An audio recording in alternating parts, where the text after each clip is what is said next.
بسم اللہ الرحمن الرحیم وَلَقَدْ أَرْسَلْنَا إِلَىٰ أُمَمٍ مِّن قَبْلِكَ، اور یقیناً بھیجے تھے پیغمبر امتوں کی طرف آپ سے پہلے بھی، فَأَخَذْنَاهُمْ بِالْبَأْسَاءِ وَالضَّرَّاءِ، پس آن پکڑا ان کو بالبأساء تنگیوں سے، والضراء تکلیفوں سے، لعلہم یتضرعون، ہو سکتا ہے یہ عاجزی کر لے۔ آپ سے پہلے بھی انبیاء مبعوث ہوئے تھے، جب لوگوں نے نافرمانی کی تو بأسا مالی تکلیفیں اور ضراء جسمانی بیماریاں آ گئی، تاکہ لوگ اللہ کے سامنے گڑگڑائے اور فریاد کر لیں۔ پاکستان پر جب تکلیف آتی، استاد گرامی قدر محدث الازہر حضرت بنوری کہا کرتے تھے کہ شیخ الاسلام مولانا حسین احمد کی بیعت بھی ہوئی ہے، سب لوگ مل کر معافی مانگے خیر ہو جائے گی۔ مفتی محمود کی وفات کے بعد پاکستان پر تکلیفیں بڑھ گئی ہیں، کیونکہ اس جیسی ابتری ہستی کا احترام نہیں کیا گیا، اور وہ یہ غم اپنے ساتھ لے گئے کہ پاکستان میں آئین شرعی نافذ ہو جائے۔ اس لیے کبھی ان پر خنثی نہ مسلط ہوتی ہے، کبھی خنثی مسلط ہوتی ہے۔ فلولا اذ جاءهم بأسنا، پس کیوں نہیں ہوا جب آئی ان پر ہماری طرف سے تکلیف، تضرعوا عاجزی کر لیتے۔ قاعدہ یہ ہے کہ جب کسی قوم پر مصیبت آئے، خواہ زلزلہ ہو، خواہ بارش ہو، خواہ قحط ہو، تو سب لوگ مل کر خدا کے حضور روئے۔ اور ہمارے پاکستان میں یہ دستور ہے، جب کوئی تکلیف آ جاتی ہے تو حکومت ایک پریس نوٹ جاری کر لیتی ہے۔ پاکستان کے عوام موجودہ تکلیف کا ڈٹ کر مقابلہ کریں گے۔ یہ دیکھ اللہ فرماتے تضرعوا، ان کو عاجزی کرنا چاہیے، اور یہ کہتے ہیں ہم ڈٹ کر اور لڑیں گے، تو خدا کا وہ عذاب دوہرا ہو جاتا ہے۔ ولیکن قست قلوبہم، لیکن سخت ہو گئے ان کے دل، وزین لہم الشیطان ما کانوا یعملون، خوبصورت دکھایا ان کو شیطان نے جو یہ کرتے تھے۔ فلما نسوا ما ذکروا بہ، جس وقت بھول بیٹھے وہ جو ان کو نصیحتیں کی گئی تھی۔ سن ذرا، نصیحت اور درس بھول جانے کے بعد سزا۔ فتحنا علیہم ابواب کل شیء، کھول دیے ہم نے ان پر دروازے ہر چیز کے، حتی اذا فرحوا، یہاں تک کہ جب وہ اترانے لگے، بغلے بجانے لگے، مستی کرنے لگے، نخرہ دکھانے لگے، یہ ہے فرح یفرح۔ یہاں تک جب یہ لوگ اترانے لگے، بما اوتوا، اس چیز پر جو ان کو دی گئی، بہت اترائے، بڑے بغلے، ارے شہر ہمارا ہے، ارے شہر ہمارا ہے، ہم سے کوئی بیس نہیں کر سکتا۔ اخذناہم بغتہ، آن پکڑا ہم نے ان کو اچانک، فاذا ہم مبلسون، پس ناگہاں امید توڑ بیٹھے۔ جب ایسے لوگ غرق ہو جائے اور ایسے لوگ مارے جائے تو آپ کیا کریں گے؟ فَقُطِعَ دَابِرُ الْقَوْمِ الَّذِينَ ظَلَمُوا، پس کٹ گئی جڑیں ان لوگوں کی جنہوں نے ظلم کیا، شرک و بدعت۔ وَالْحَمْدُلِلَّهِ رَبِّ الْعَالَمِينَ، حمد و ثنا اللہ کے لیے ہے جو رب العالمین۔ ہر سال عرس کرنے والا مردار ہو گیا، وَالْحَمْدُلِلَّهِ رَبِّ الْعَالَمِينَ۔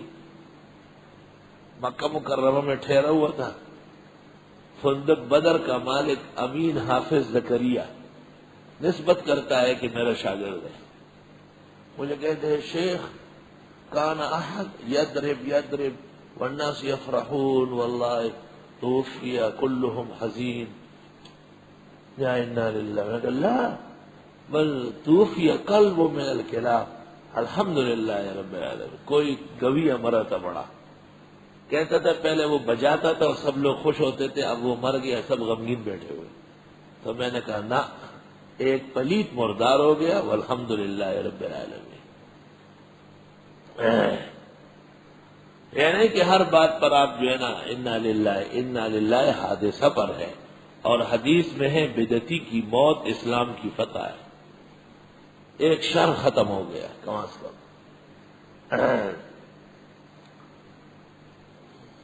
بس کٹ گئی جڑیں ان لوگوں کی جو ظلم کر رہے تھے، اور حمد و ثنا اللہ کے لیے ہے جو رب العالمین ہے.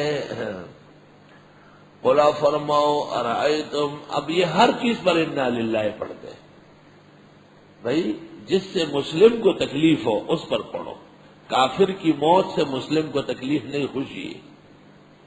اب وہ عبد القیوم خان جب صوبہ سرحد کا وزیر تھا تو کسی نے کہیں جا رہے تھے، وہ تو ساری تعلیم انگریزوں کے ہاں پائی ہے، تمام اس بدوباش کو جانتا تھا، تو لوگوں سے مل رہا تھا، ملاقاتیں کر رہا تھا معتبرین سے. تو پوچھا کہ یہ لوگ کس چیز سے خوش ہوتے ہیں سرحد کے لوگ؟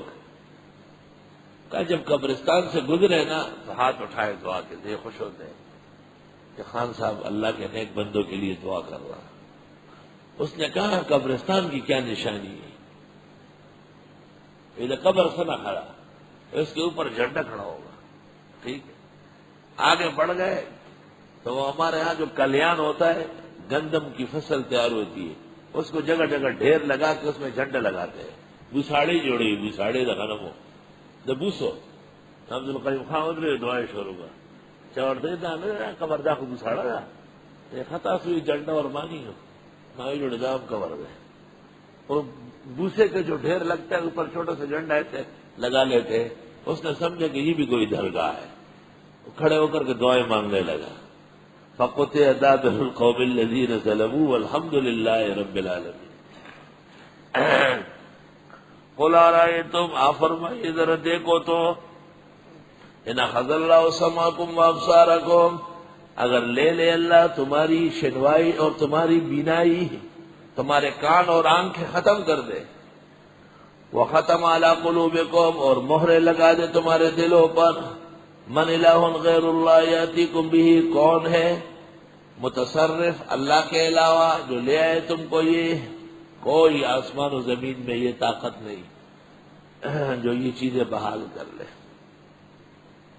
تفسیر خازن میں ہے کہ ایک زندیق نے جب یہ آیت سنی کہ ان اصبح ماؤکم غورا، سورۃ ملک کی، فمن یاتیکم بماء معین، اگر پانی نیچے چلا گیا تو شیرین پانی کون لائے گا؟ اس نے کہا بالمعون والمعال، بالمعون والمعال، گنتری اور بیلچی کے ذریعے اور کھڈا کھودتے جائیں گے پانی نکلے گا. کیوں نہیں نکلے گا؟ اس کی آنکھ خراب ہو گئی، پانی خشک ہو گیا آنکھ میں. تو طبیب نے پوچھا کہ اور کیا تکلیف ہے؟ کہ تکلیف کوئی نہیں ہے، لیکن جب آنکھ سوتا ہوں تو خواب میں سنتا ہوں کہ بالمعون والمعال. اب گینتری اور بیلچی سے یہ اپنے پانی کو بحال کر لو ذرا آنکھ، ہاں اس میں گینتری اور بیلچی لگا لو، پتہ چل جائے گا.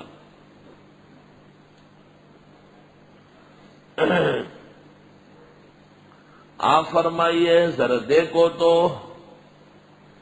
اگر لے لے اللہ تمہارے کان اور آنکھیں اور مہر لگائے تمہارے دلوں پر، کون ہے اللہ کے علاوہ معبود جو لے آئے تم کو یہ؟ انظر، دیکھو، کیف نصرف الآیات، کیسے بیان کرتے ہم آیتیں، ثم ہم یصدفون، پھر بھی یہ منہ موڑتے ہیں. صدفہ یصدفو کے معنی آتے ہیں اعرض یورض.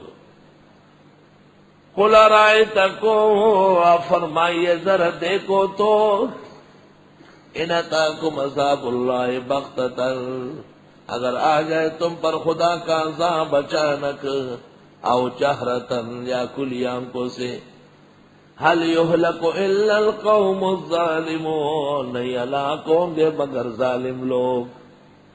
وما نرسل المرسلین، نہیں بھیجتے ہم پیغمبروں کو، الا مبشرین، مگر خوشخبری دینے والے، ومنذرین، اور ڈرانے والے. فمن آمن واصلح، بس جو کوئی ایمان لایا اور اپنے آپ کو ٹھیک کیا، فلا خوف علیہم ولا هم يحزنون، نہ خوف ہوگا ایسوں پر نہ وہ غمگین ہوں گے. والذین کذبوا بآیاتنا، اور جو تکذیب کر لے ہماری آیتوں کی، یمسہم العذاب، پہنچے گا ان کو عذاب بما كانوا يفسقون، بسبب ان کی بے راہ روی کرنے کے